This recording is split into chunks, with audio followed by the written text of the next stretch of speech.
Vendredi 3 octobre 2014, Madame, Messieurs, bonsoir et bon week-end. Merci de votre fidélité.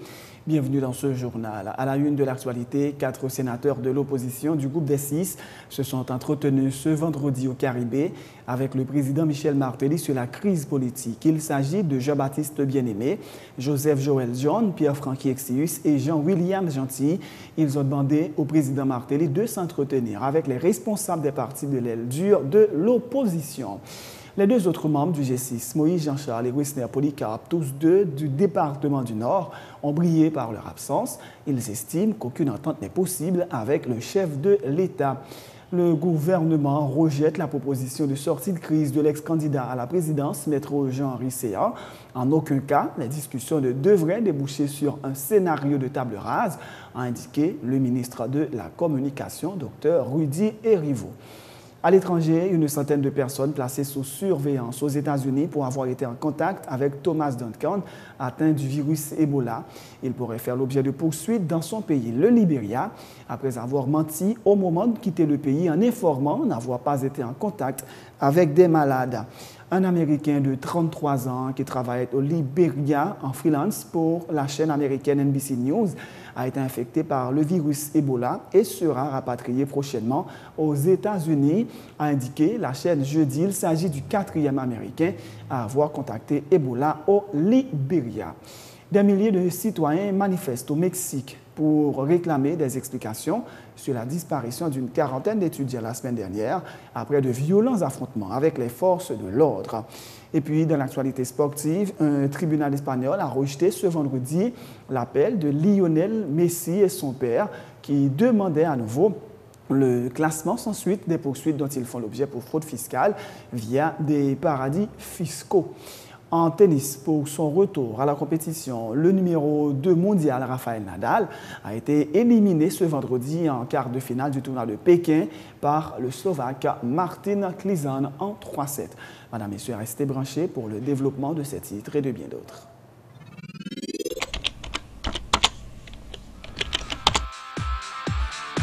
Bienvenue dans cette édition d'Information Pulsation, l'essentiel de l'actualité de la journée. Merci de votre fidélité. Bienvenue dans ce premier numéro de Pulsation Week-end.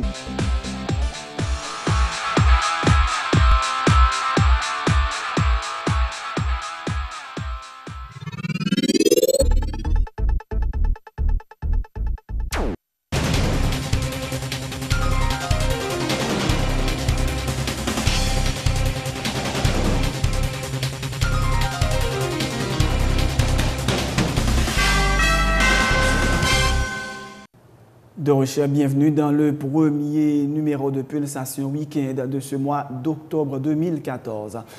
Ce sont 4 sénateurs de l'opposition du groupe des 6 qui ont répondu à l'invitation du président Michel Martelly dans le cadre des consultations sur la crise politique. La rencontre s'est déroulée à l'hôtel Caribé. Il s'agit de Jean-Baptiste Bien-Aimé, Joseph Joël John, Pierre-Franqui Exius et Jean-William Gentil. Les deux autres membres du G6, Moïse Jean-Charles et Wisner Polycarpe, tous deux du département du Nord, ont brillé par leur absence. En tout cas, les sénateurs ayant participé à la rencontre ont demandé au président Martelly de s'entretenir avec les responsables des partis politiques de l'aile dure de l'opposition. Les précisions du sénateur Pierre-Franqui Exius. Dans le cadre de consultation que le président fait avec tout secteur de la société, il a compté consulter nous, groupe 6 sénateurs, et dans le souci pour le président lui-même, joindre une solution à ce problème. Et nous-mêmes, dans le dialogue que nous avons avec lui, et nous montrer le tout, souci que nous avons pour une solution dans la crise là, et nous demander pour que tout acteur participe. Et c'est ça que fait nous demander au président rencontrer les 6 entités partis politiques de l'opposition, même Jean le une volonté pour le rencontrer, et nous demander de faire ça. Et je crois que dans une bonne marche pour nous joindre une solution dans la crise là, le président a manifesté volonté pour le rencontrer les 6 entités, les 6 partis politiques de l'opposition, le plus rapidement possible pour que nous avancions, pour nous rejoindre une solution dans la crise pays. Et à partir de là, la négociation va commencer. C'est seulement un modèle, nous pas faire de l'opposition? Pas de l'autre proposition, puisque c'est une consultation qu'il a fait nous. et puis nous-mêmes nous expliquer nous comment nous est crise là et nous qui ça doit faire, qui problème il y a. Le président Martelly a annoncé qu'il entend poursuivre le dialogue avec les secteurs concernés. L'idée c'est que je continue les consultations. Okay? Je continue les consultations avec les différentes parties, les différents secteurs de la vie nationale. Et en fin de compte, quand on aura tout fait, tout vu, ou encore vu une majorité, pour que une majorité soit représentée, à ce moment, le président pourra intervenir à partir d'une synthèse des propositions qui auront été faites. Je vous remercie. Il n'y aura pas d'engagement. Qu'est-ce que vous rencontrez, monsieur le président? Et je vous souhaite à vous tous nous prenons engagement pour rencontrer 6 partis politiques. un bon week-end. Merci. Il était toujours dans l'agenda, nous pouvons rencontrer tout le monde. Le ministre de la Communication qualifie le scénario d'un mauvais film de science-fiction. La proposition de maître Jean Risséan appelant à la mise sur pied d'un Conseil d'État et d'un gouvernement de salut public. En aucun cas, les discussions ne devraient déboucher sur un scénario de table rase, a martelé Rudy Erivo. Cependant, il soutient que le chef de l'État croit fermement au dialogue. Toute proposition qui est de nature à favoriser la fin de la crise électorale aura un écho favorable auprès du gouvernement, a-t-il ajouté. Il y a des propositions abracadabrantes qui viennent sous table là pour le président. Pour moi-même, en pile aussi des scénarios mal ficelés dans mauvais film, un film de science-fiction, qui ne peut pas aboutir à rien, parce qu'on ne peut pas demander un président qui allait devant la population, qui a un mandat constitutionnel et que le mandat ne peut pas arriver à terme, et puis vous dites, on va proposer que le quitte le pouvoir, ou bien on met une proposition sur table là pour tout simplement ligoter pour le pas libre de mouvement. Par exemple, prenons la proposition de médecins qui parlent de questions pour que le Conseil d'État, un gouvernement de salut public, et que sais-je encore, et que le président reste en place. Pour la question du président qui reste en place, on dit que c'est une porte que médecin, une porte ouverte qu'il a enfoncée, puisque le président a la mandat pour qu'on finisse. Comment il reste en place? Oui, il va rester en place. Ça, c'est sûr. Et tout le monde le sait. Pas rien qu'à changer ça. Et la deuxième chose, demander qu'il y ait un Conseil d'État de 30 membres et un gouvernement de salut public, là, me dit, écoutez, j'ai connu médecin mieux inspiré que cela. Ben, il n'est pas capable ça.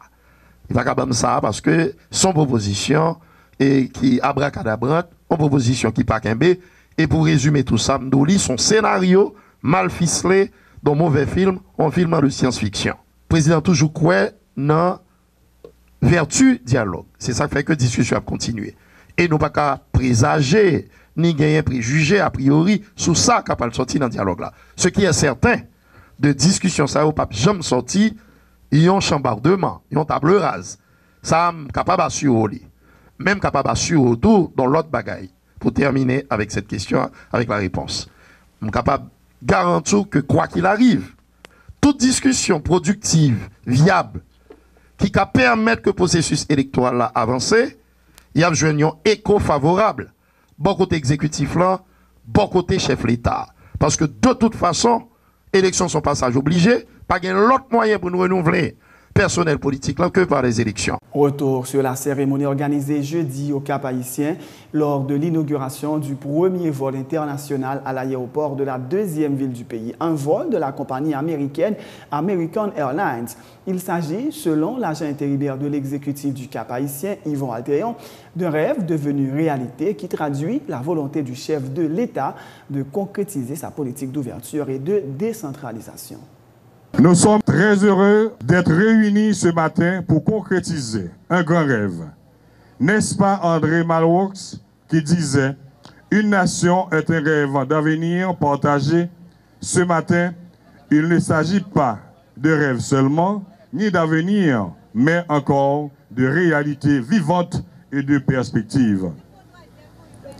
Nous sommes en train d'assister à la concrétisation d'un point important du programme de campagne de son Excellence, le président Michel Joseph Martelly, de redonner la nation haïtienne non seulement son orgueil, sa dignité, mais aussi de la placer résolument sur les rails de la modernité et de la civilisation au bénéfice de toutes ses filles et de tous ses fils sans inclusion. Il y a 3 ans et quelques mois seulement, et surtout pour la construction et l'implantation de l'aéroport international du Cap-Haïtien, qui reçoit aujourd'hui son premier vol d'American Airlines, portant à son bord d'authentiques filles et fils de la ville du Cap-Haïtien et de la région Nord.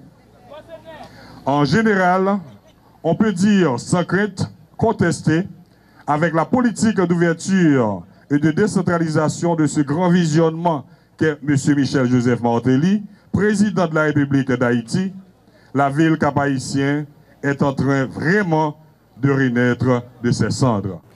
L'arrivée du transporteur américain au Cap-Haïtien marque le début du trafic international régulier dans le Grand Nord, une région ouverte sur le monde sans transit vers Port-au-Prince, a indiqué le ministre des Travaux publics Jacques Rousseau. De son côté, l'ambassadeur du Venezuela en Haïti, dont le pays a financé la réalisation de ces travaux à hauteur de 33 millions de dollars américains, assure que la construction de cet aéroport est la preuve de ce que l'Alliance bolivarienne pour les Amériques, ALBA, est capable de réaliser.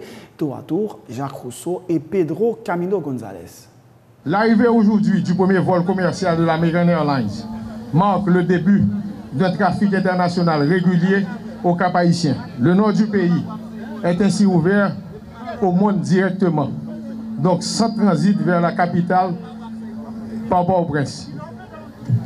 Cet aéroport, qui possède maintenant une piste capable de recevoir de grands transporteurs, sera doté d'ici à l'année prochaine d'un terminal répondant à sa fonction d'aéroport international. Ce résultat est l'aboutissement d'un long processus, tant au niveau des opérations sur le terrain qu'au niveau des négociations conduites avec l'ensemble des acteurs.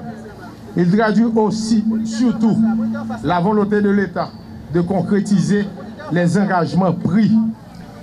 Cette œuvre qui porte le nom du commandant éternel de la révolution bolivarienne, Hugo Rafael Chávez Frías, est l'exemple fidèle de la signification de l'Alliance bolivarienne pour les peuples de notre Amérique, ALBA.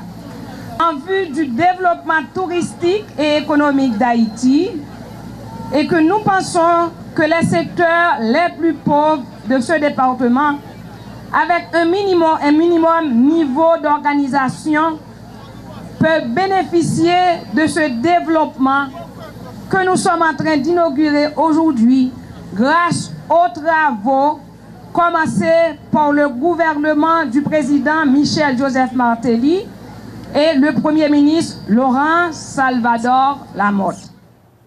Le président Michel Martelly a lui aussi salué la coopération vénézuélienne qui a permis la réalisation de ces travaux. Il a également indiqué que l'État haïtien a contribué à hauteur de 12 millions de dollars à la concrétisation de ce rêve. Le chef de l'État a aussi dénoncé l'attitude de ses opposants qui, dit-il, ne veulent pas que le pays avance sur la voie de la modernité. Le Cap haïtien est ouvert au monde et le travail va continuer, a dit Michel Martelly, appelant les citoyens à faire preuve de vigilance. Moi, je réalise que personne ne va parler de montant qui déboussé pour l'aéroport ça mettre sous pied. Je rappelle nous que à travers la coopération, le Venezuela a mis disponible à nous-mêmes 33 millions de dollars américains. Et l'État haïtien a mis 12 millions. Je veux dire, c'est un gros jour pour Haïti. Un gros jour. Et pas symboliquement seulement parce que le travail a commencé. Le développement le Grand Nord a commencé. Au monde qui parle dans le nord-ouest, là, ou atterrir au Cap, ou passer par Tibouco Boy, ou atterrir en Safolet, parce que nous avons fait route là. Nous avons fait route là. Nous avons fait route là. Je dis à un jeune qui a besoin de venir à l'université à la Water au Cap, 10 minutes là pour vivre, plat pour Caracol. Vous parlez dans le nord-est, vous continuez 10-12 minutes après, ou dans le nord-est. Tout ça, grâce à Matale. Parce que je dis à porte ça, qui c'est aéroport ça, l'ouvert au monde entier. Oui, c'est American Airlines qui vient en premier, oui, c'est Miami le sorti. Mais je dis à le nord connecté au monde entier. Ça me dit, je dis, me dit, peuple là, l'ouvert chez nous. Parce que pendant ça, fait, je ne sais pas saisi, parce que je connais ça. Il y a des gens qui ont demandé, gen moun nan de gap mande nan négociation pour matériel. Et m'ba nous garantit que jeune garçon gen campé devant nous, la priorité pour le changer Haïti et Haïti commence à changer. Donc moi même de vle pousser samedi nous, ouvert nous. Moun k'ap mande pour n'aller yo pas vle ça k'ap fait là yo fait. M'pa citer non yo mettant des radios chaque jour parce que c'est dans radio chita. Tendez yo chaque jour k'ap mande pour matériel. Mais ça yo pas vle. Donc m'konnaît politique la grand affaire de groupe tout, une marche à l'autre. Y a bon petit cop pour prendre la rue, yo bon maillot prendre la rue. Bon m'pa bon nous mentir. Si y a bon petit cop pour prendre la rue, prends la rue là. Fais petit cop là. Pas craser machine, même prendre la rue parce que tout pièce qui a bien cop. Prends petit cop là. Pas craser vite machine. C'est premier nèg qui monte. On fait tout kay tout président dans le pays, il y a 9 présidents vivants. Malgré tout, nous sommes ensemble pour résoudre le problème pays. On fait table pour nous-mêmes anciens présidents, pour nous venir conseiller actuel président. Parce que l'on est président, pas à l'école pour président. Son l'autre président pour comprendre ça qu'a fait là, qui pour dire mon chef de fait telle erreur, ou même pas fait ça. Ou bien de fait tel bagage qui était bon, ou même fait. N'est-ce pas voulu soit faire une manger l'autre hang. On pas décourager, on pas jouer une. Pas chaque bonne mission sous terre. Même pas ces missions pas dans Éric bon. Oui, mettez tout le monde ensemble, prêchez l'amour, avancez, progrès. Depuis qui l'autre connaît ça? Et puis pour l'autre nèg dit, faut le gouvernement ça aller. N'a mais nous battons bravo pour moun qui dit gouvernement aller monsieur. Battons bravo. Battons bravo monsieur pour moun qui parce que moi yo fort en pile. Mandez nous battons bravo pour moun yo dit nous. Organisation ce samedi, place Saint-Pierre à Pétionville de la foire baptisée Marché local, réalisée notamment pour permettre aux producteurs locaux d'étaler leurs produits. Cet événement est réalisé dans le cadre de la 4e édition de la foire Goût et Saveur La Caille et vise à faire la promotion des produits et de la gastronomie du terroir. Les producteurs viendront de plusieurs régions du pays et l'événement est réalisé en collaboration avec les ministères de l'Agriculture et du Tourisme. Les organisateurs invitent les gérants de supermarchés, hôtels et restaurants à prendre part à cette foire et à proposer à leurs clients de plus en plus de produits locaux tour à tour. Ivanka Brutus Jolicoeur et Thomas Jacques, respectivement, agents intérimaires de l'exécutif à Pétionville et ministre de l'Agriculture. Événement Goût et Saveur La Caille, son événement qui en est fait depuis 4 ans, a fait promotion non seulement de produits locaux, mais de gastronomie locale que nous gagnons, donc gastronomie haïtienne. La mairie de Pétionville est dans deuxième participation active au niveau de sa Norélé marché local, qui c'est une branche dans événement Goût et Saveur là, et marché local qui ça lui permet non seulement que les réunit en pile agriculteurs de différentes régions, départements, pays. Et moi, content que les fêtes dans Pétionville, ça me pas qu'à négliger pour me rappeler toute mon fierté que me gagne, pour moi relancer le fait que nous acquis dans la commune de Pétionville un bel marché de fruits et légumes. Côté moi, pral gagner un représentant marché Saint-Yo a participé dans le marché local ça qui a fait samedi sur la place Saint-Pierre, samedi 4 octobre, de 10h du matin jusqu'à 6h, 7h du soir. Le ministère de l'Agriculture a lancé pour l'exercice 2014-2015 première foire et marché agricole côté nous pral exposer un ensemble de produits, mais surtout faire moun yo déguster produits ça yo. Dire qui valeur nutritive qui gagne dans le produit ça pour permettre que au fur et à mesure avec genre d'activité ça que nous reprenions marché local a gagné différents produits a gagné plusieurs exposants a gagné igname café cacao rhum zekaï vin miel a gagné cassan mambac confiture boulette véritable gratiné pommes de terre pizza véritable a bien tchaka, a bien bouillon tête cabrit, a bien tom-tom, nous organiser marché ça. C'est surtout pour permettre que supermarché nous, restaurant hôtel yo, pour être capable de produire, yo même déguster produit, yo prendre contact avec producteurs.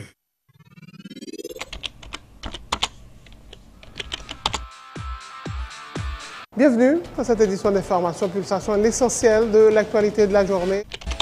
Merci de votre fidélité. Bienvenue dans ce premier numéro de Pulsation Week-end.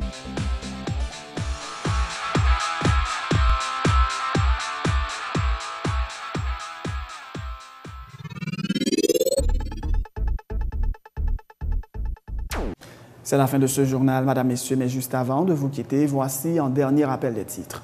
4 sénateurs de l'opposition du groupe des 6 se sont entretenus ce vendredi au Caribé avec le président Michel Martelly sur la crise politique. Il s'agit de Jean-Baptiste Bien-Aimé, Joseph Joël Dion, Pierre-Franqui Exius et Jean-William Gentil.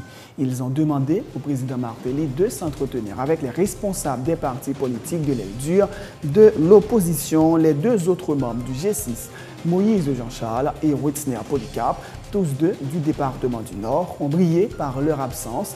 Ils estiment qu'aucune entente n'est possible avec le chef de l'État. Le gouvernement rejette la proposition de sortie de crise de l'ex-candidat à la présidence, Maître Jean Risséan. En aucun cas, les discussions ne devraient déboucher sur un scénario de table rase, a indiqué le ministre de la Communication, Dr Rudy Erivo. Dans l'actualité internationale, une centaine de personnes placées sous surveillance aux États-Unis pour avoir été en contact avec Thomas Duncan, atteint du virus Ebola. Il pourrait faire l'objet de poursuites dans son pays, le Libéria, après avoir menti au moment de quitter le pays en informant n'avoir pas été en contact avec des malades. Un Américain de 33 ans qui travaillait au Libéria en freelance pour la chaîne américaine NBC News a été infecté par le virus Ebola et sera rapatrié prochainement aux États-Unis, a indiqué la chaîne jeudi. Il s'agit du 4e Américain à avoir contacté Ebola au Libéria. Des milliers de citoyens ont manifesté jeudi au Mexique pour réclamer des explications sur la disparition d'une quarantaine d'étudiants la semaine dernière après de violents affrontements avec les forces de l'ordre. Et puis, dans l'actualité sportive, un tribunal espagnol a rejeté ce vendredi l'appel de Lionel Messi et de son père qui demandait à nouveau le classement sans suite des poursuites dont ils font l'objet pour fraude fiscale via des paradis fiscaux. Tennis, pour son retour à la compétition, le numéro 2 mondial, Rafael Nadal, a été éliminé ce vendredi en quart de finale du tournoi de Pékin par le Slovaque Martin Klizan en 3-7. C'est la fin de ce journal. Merci de l'avoir suivi. Bon week-end et bonne suite de programme sur Télépluriel.